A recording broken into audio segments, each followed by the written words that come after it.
ಕಾರಣದು. ಆದರೆ ಇನ್ನುಳಿದ ಎಲ್ಲ ಜಗತ್ ದೇಶಗಳಲ್ಲಿ ಯಾವ ಧರ್ಮ ನೆಲೆಗಟ್ಟಿನ ಮೇಲೆ ಇದ್ದಾವ, ಇಸ್ಲಾಮಿಸ್ಟ್ ಮೇಲೆ, ಅವರು ಮುಸ್ಲಿಮ್ರ ಬಗ್ಗೆ ಅವು ಎಲ್ಲ ಒಂದೇ ರೀತಿ ಬಡತನದಲ್ಲೇ ಒಡದಾಡದಲ್ಲೇ ಶಿಯಾ ಸುನ್ನಿ ಅದು ಇದು ಬಡದಾಡ್ತಾ ಹೊರಟಿದ್ದಾರೆ. ಡೆವಲಪ್ಮೆಂಟಲ್ಲೇ ಬಾಜು ಪಾಕಿಸ್ತಾನ ನೋಡ್ರಿ, ಅಫ್ಘಾನಿಸ್ತಾನ ನೋಡ್ರಿ, ಯಾವ ದೇಶ ನೋಡುತ್ತಾರೆ ನೋಡ್ರಿ ಇವೆಲ್ಲ. ಇನ್ನು ಹಿಂದೂ ನೆಲೆಗಟ್ಟಿನ ರಾಷ್ಟ್ರ ಕಟ್ಟಿದ್ದು ನೇಪಾಳ ಏನಾಗಿದೆ ಇವತ್ತು, ಇದ್ರ ಗಮನಿಸ್ರಿ. ಅಂಥ ಹಿಂದುತ್ವ ಬೇಕಾ ನಮಗೆ ಅನ್ನುವಂಥದ್ದು ನಮ್ಮ ಪ್ರಶ್ನೆ ಮಾಡುವಂಥದ್ದು. ಇಲ್ಲೇ 85% ಜನರಿಗೆಲ್ಲ ಅನುಕೂಲ ಆಗುವಂಥ ವ್ಯವಸ್ಥೆ ಮಾಡಿದಾಗ ಈ ದೇಶ ಡೆವಲಪ್ ಆಗ್ತದೆ ಅನ್ನೋದು ಅಷ್ಟೇ ಪ್ರಮುಖವಾದ ವಿಷಯ ಆಗಿದೆ.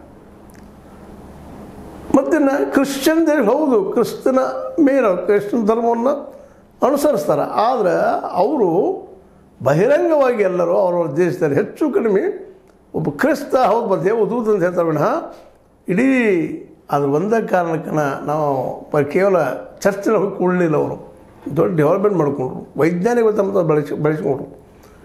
ಇವತ್ತು ಜಪಾನು ಸಹಿತ ಬೌದ್ಧ ಧರ್ಮವನ್ನು ಸ್ವೀಕಾರ ಮಾಡ್ಯದ, ಚೈನಾನು ಇವತ್ತು ಕನ್ಫ್ಯೂಷಿಯಸ್ ಧರ್ಮವನ್ನು ಸ್ವೀಕಾರ ಮಾಡ್ಯದ. ಆದರೆ ಅವರೆಲ್ಲ ವೈಜ್ಞಾನಿಕ ನಮ್ಮ ದೇಶ ಕಟ್ಟೋದು ಹೋದರು, ಕನ್ಫ್ಯೂಷಸ್ ಎಲ್ಲ ಮಾಡ್ಕೊಂಡು ಹೋಗ್ತಾ ಹೋದ. ಬೌದ್ಧರ ವೈಚಾರಿಕತೆ ಅದ ಬುದ್ಧ ಧರ್ಮದಲ್ಲ. ಇವತ್ತು ಜಪಾನ್ ಆಗಿರ್ಬೋದು, ಚೈನಾ ಆಗಿರ್ಬೋದು, ಮತ್ತು ಅವೆಲ್ಲ ಇಂಡೋನೇಷ್ಯಾ ನೋಡ್ರಿ ಯಾವ ಧರ್ಮ ಆಧಾರಿತ ಇಸ್ಲಾಂ ಧರ್ಮದ ಆಧಾರದ ಕಟ್ಟಿದ್ದೆಲ್ಲ ಇವತ್ತು ಬಡತನ ಮಡುವಲ್ಲಿ ಸಾಯ್ತಾ ಇದ್ದಾರೆ.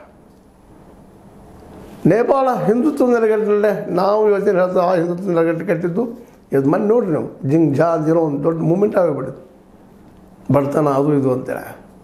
ಆದರೆ ಅಮೇರಿಕ ಆಗಿರ್ಬೋದು, ಯುರೋಪ್ ಖಂಡದ ದೇಶಗಳಾಗಿರ್ಬೋದು, ಜಪಾನ್ ಆಗಿರ್ಬೋದು, ಚೈನಾ ಆಗಿರ್ಬೋದು, ಇವೆಲ್ಲ ದೇಶಗಳು ಧರ್ಮಕ್ಕೆ ಆದ್ಯತೆ ಕೊಡಲಿಲ್ಲ. ನಾವು ಇವತ್ತೇನು ಹಿಂದುತ್ವಕ್ಕೆ ಆದ್ಯತೆ